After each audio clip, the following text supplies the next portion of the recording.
और इसके साथ आप देखें, इधर आए यार, इधर आए, ये RWMC का स्टाफ भी हमारा साथ साथ काम कर रहा है। ये देखें सफाई का 3-4 दफा ये लोग सफाई करते हैं बाजार की। ये जो आपको सफाई नजर आ रही है, ये इन लोगों की मेहनत है। ये स्टाफ तीन टाइम सफाई करता है, सुबह दोपहर शाम, और ये बाजार इसी तरह साफ रहते हैं।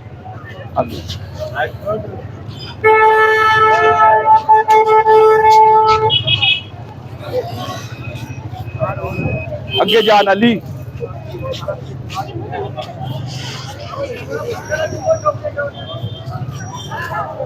ये बेकारियों का थोड़ा सा होता है, ये मजदूर लोग हैं अभी ये तो कर रहे हैं यहाँ पे।